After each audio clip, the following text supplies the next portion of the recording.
Happy Saturday, everybody. Welcome to a special weekend edition of China Update, where we discuss leading political, economic, and geostrategic analysis on the world's number 2 economy. My name is Tony. There is a lot to cover. It's been a big week, and it's going to be another big week next week, and so we have this extra episode today.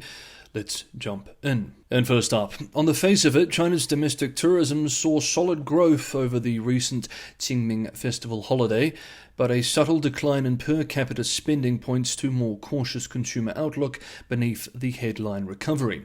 According to official data, total trips during the 3-day holiday last week rose 6.8% year-on-year to 135 million, yet per capita daily spending edged down slightly to 151.52 yuan from 152.24 yuan a year earlier. A small drop, but one with broader implications.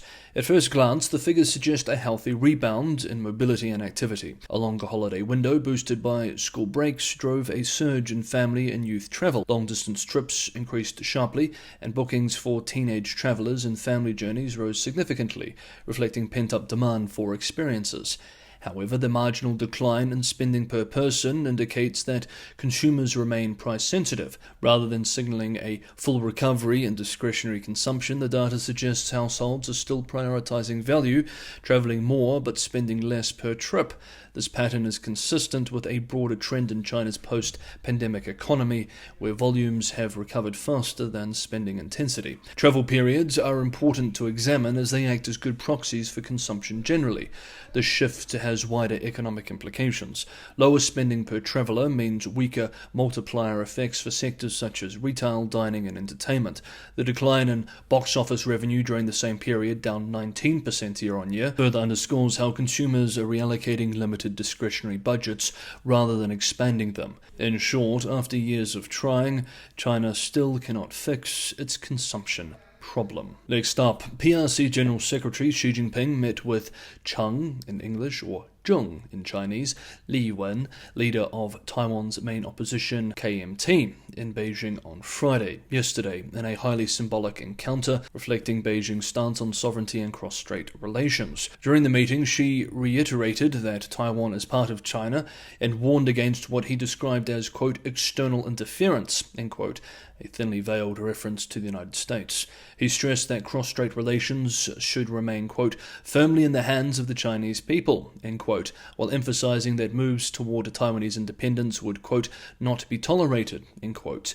Cheng echoed elements of this rhetoric, stating that the Taiwan Strait should not become a geopolitical flashpoint or a, quote, chessboard for outside powers, end quote. The meeting carried historical weight, marking a rare high-level exchange between the Chinese Communist Party and the KMT, which retreated to Taiwan after losing the Chinese Civil War in the 1940s.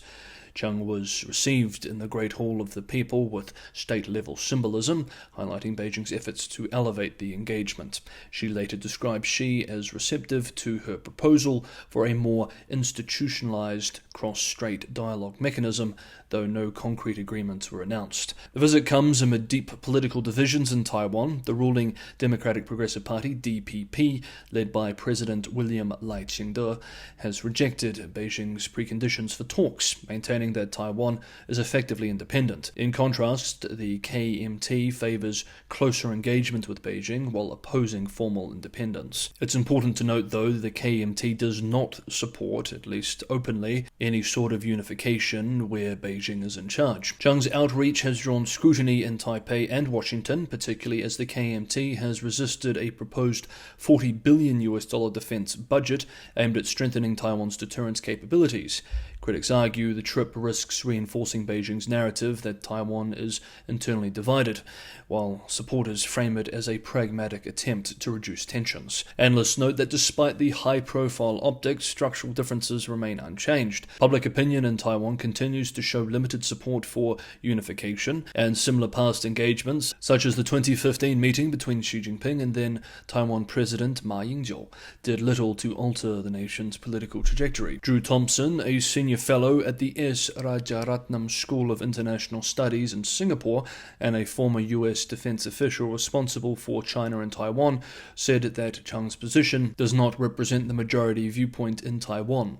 Taiwanese people, quote, are clear that the source of military threats is not emanating from the DPP or President Li. It is emanating from Beijing, end quote, he said.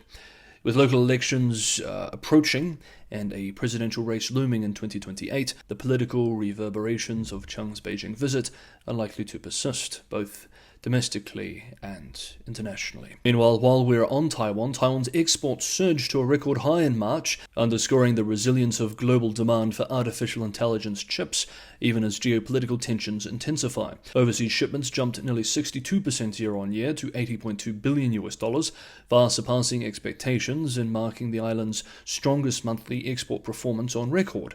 The surge was driven largely by booming demand for AI-related technologies, according to Taiwan's Ministry of Finance.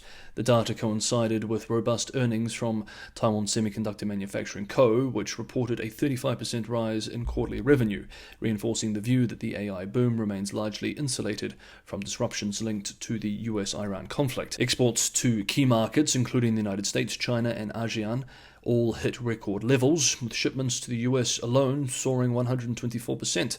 Taiwan's trade surplus with the US also reached a new high.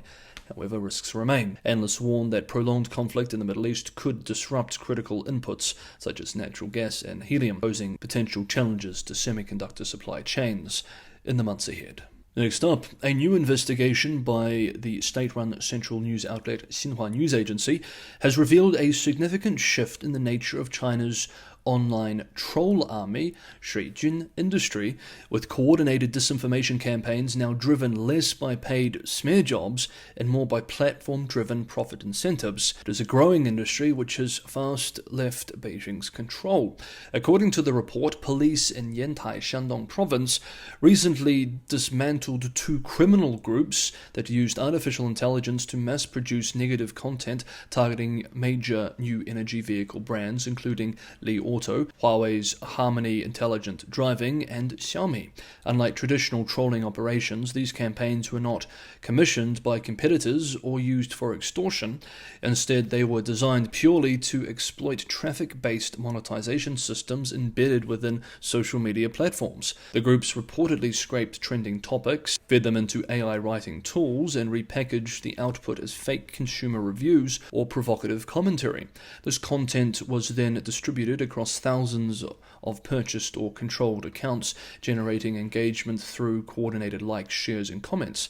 The resulting traffic translated directly into platform payouts. The financial incentives were substantial. One couple at the center of the operation reportedly earned nearly 1.8 million yuan, hundreds of thousands of US dollars, through such schemes, while another group with relatively low levels of formal education was generating between 200,000 and 300,000 yuan, over 40,000 US dollars per month. The impact on targeted companies was also significant.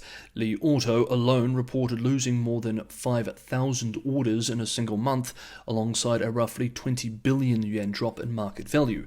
The case highlights a growing regulatory challenge. Authorities have placed 9 suspects under criminal measures, primarily for infringing on personal information, an indication that existing legal frameworks struggle to address this evolving form of misconduct. Defamation cases remain difficult to prosecute without clear financial damages, while laws targeting illegal business operations often require evidence of external funding. Experts cited by Xinhua argue that stronger cross-agency enforcement and platform reforms are needed. However, the deeper issue lies in the platforms themselves. By rewarding engagement without adequately policing authenticity, their monetization models have inadvertently created fertile ground for such abuses. With state media now spotlighting the case, increased regulatory pressure on platforms to adjust their incentive structures appears increasingly likely. Now, next up, we have one more development to cover, but just quickly, if you're getting some value from today's episode and you'd like to be on top of all things China, the good, the bad, and the ugly through grounded and sober analysis, consider subscribing to China Update at the bell notification icon, and you will be. And it's also a huge help if you can just hit that like button. And for anyone who wants to go the extra mile and help keep China Update, an independent channel, going, Patreon and Buy Me a Coffee links are in the description below. For everyone who supports the channel, as always, thank you so very much. And finally for today, global pharmaceutical giants are increasingly turning to China in the race to develop next-generation medicines, marking a dramatic shift in the global biotech landscape, according to a long report published this week by US-based The Wall Street Journal called "Big Pharma is Turning to China for the Newest Drug Ideas." Companies like Pfizer are leading the charge. Last year, the US drug maker paid $1.25 billion to China's 3S Bio for rights to a promising cancer drug candidate, one of dozens of similar deals aimed at tapping into China's rapidly advancing research ecosystem. Not long ago, China was largely seen as a producer of generic drugs and pharmaceutical ingredients. Today, it has emerged as a major hub for cutting-edge innovation, particularly in areas such as cancer therapies, weight loss drugs, and advanced biologics. According to industry data, Western and Japanese drug makers struck 70 deals with Chinese biotech firms last year, committing nearly $5.6 billion up front. The shift reflects both opportunity and necessity. As patents on blockbuster drugs expire, global pharmaceutical companies face mounting pressure to replenish their pipelines. Chinese startups, often operating faster and at lower cost, are increasingly filling that gap. Quote, "China is rallying their innovation to degrees that we haven't seen before," end quote, said the Pfizer CEO in a statement last week. Part of China's advantage lies in its regulatory and research environment. Clinical trials can begin in as little as 2 to 4 months, far quicker than in the United States, while a large patient pool accelerates testing. Cities like Shanghai and Suzhou have become biotech hubs, attracting talent with international experience and fostering rapid iteration of new drug candidates. Chinese firms are also making strides in emerging technologies such as antibody-drug conjugates and so-called molecular glue therapies, which target previously so-called undruggable diseases. Startups like Glue Biotherapeutics are already drawing investment from global players, including Sanofi. However, China's rise is not without controversy. In Washington, policymakers warn that growing reliance on Chinese drug innovation could pose economic and national security risks. Still, for many in the industry, the calculus is clear. China is no longer just a market, it is becoming a major player in the future of global medicine. Okay, that is today's extra Saturday episode of China Update. Thank you so much, everybody, for watching. Have a good Saturday, have a restful weekend, and I hope to see you for a new week of updates on Monday.